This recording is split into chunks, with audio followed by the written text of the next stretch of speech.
Untuk perkuliahan kita, kasus-kasus yang akan coba kita selesaikan di kelas itu akan dibatasi untuk kasus-kasus permainan dengan 2 pemain dengan jumlah 0 atau 2 person zero sum game. Jadi dibatasi hanya yang ini.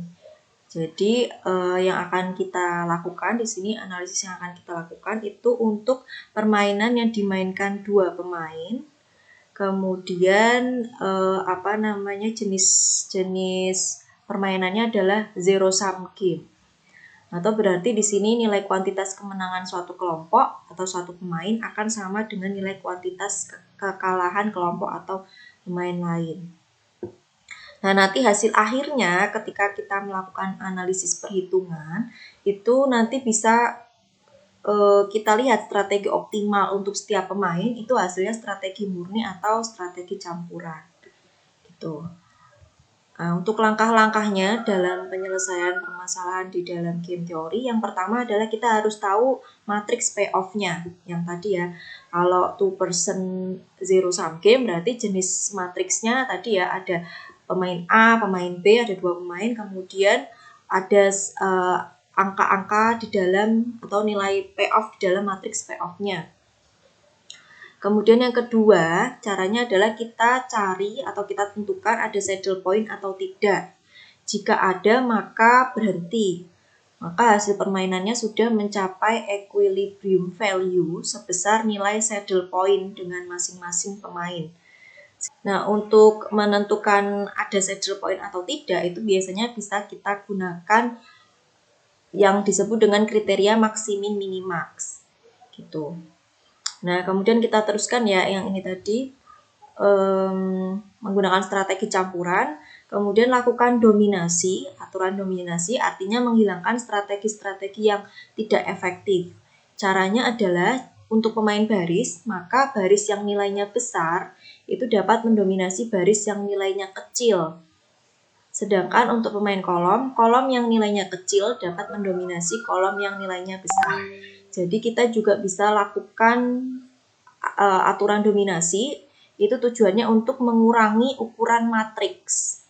Jadi kalau ukuran matriksnya itu terlalu besar, kita coba dengan aturan dominasi, kita coba reduksi atau kurangi ukuran matriksnya, sehingga nanti untuk perhitungan selanjutnya lebih mudah.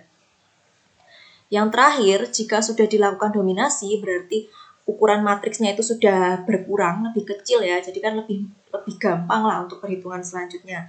Maka kita lihat ukuran matriksnya. Kalau ukuran matriksnya 2x2, bisa dipecahkan dengan pendekatan probabilitas.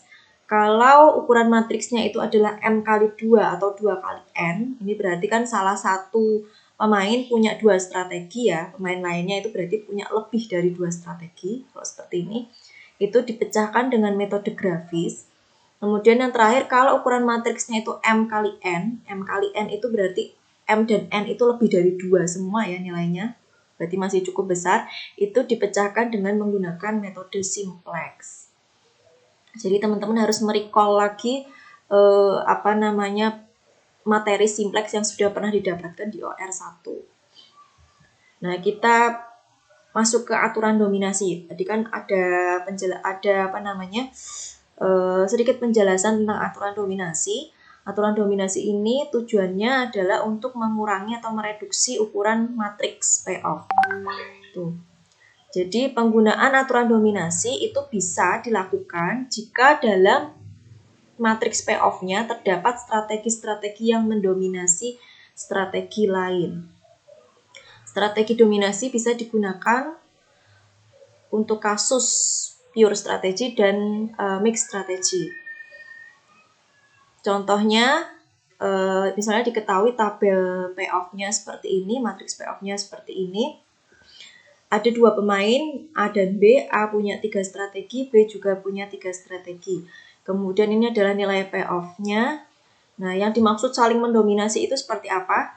Jadi misalnya di sini kita lihat ya, pemain baris dulu. Pemain baris itu berarti adalah pemain A. Punya strategi A1, A2, dan A3. Kita lihat apakah ada strategi yang saling mendominasi antara apakah A1 dan A2, apakah A1 dan A3, apakah A2 dan A3.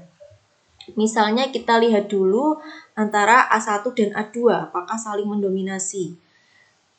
Nah, saling mendominasi itu berarti kalau untuk pemain baris, salah satu barisnya itu nilainya selalu lebih besar daripada baris lain. Jadi misalnya kita perhatikan di A1 dengan A2.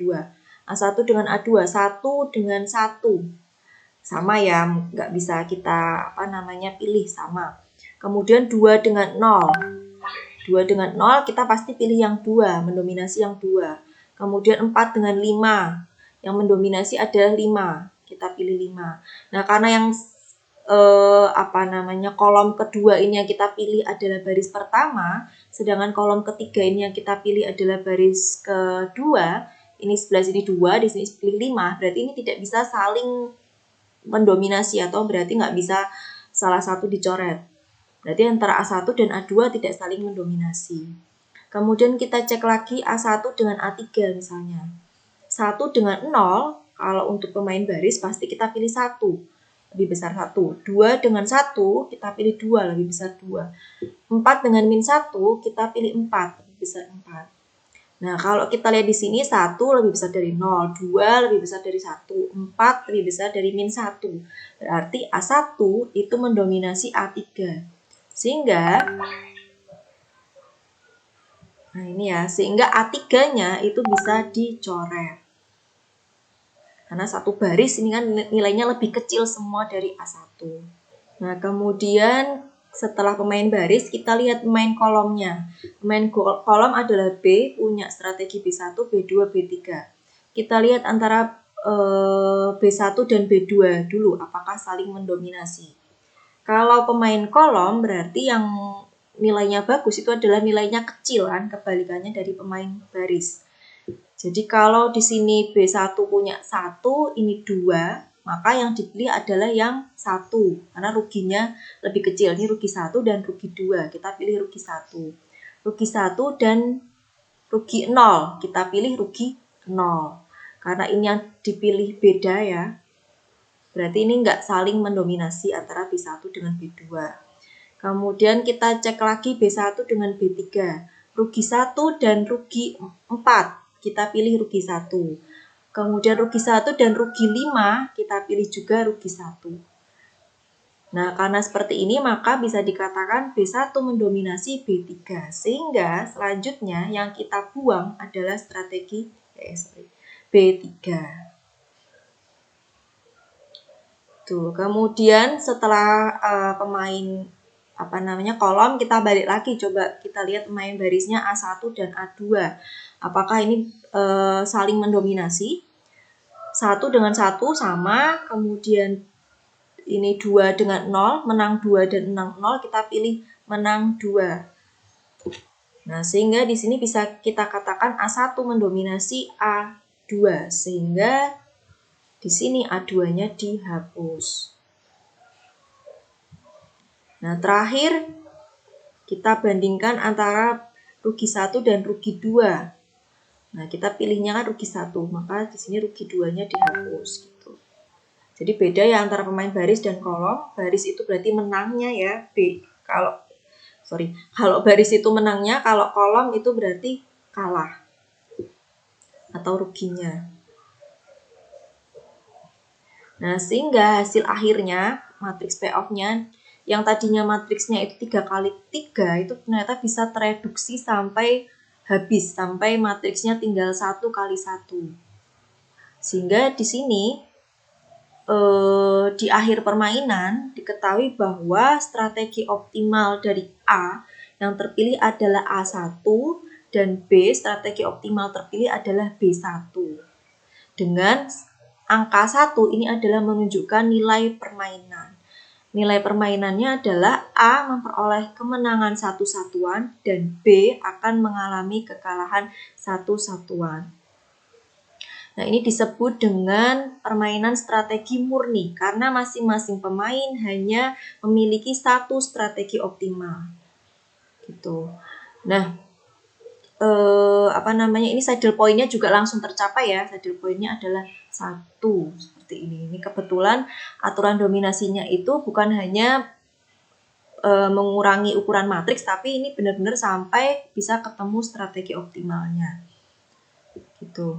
Jadi ini sudah strategi optimal untuk A dan B. Kalau diubah-ubah lagi strateginya, maka nanti kemenangan atau keuntungan yang diperoleh A itu nggak akan maksimal. Kemudian kerugian atau kekalahan yang diperoleh B itu nggak dapat minimal kalau kita ubah-ubah strategi optimal yang terpilih ini.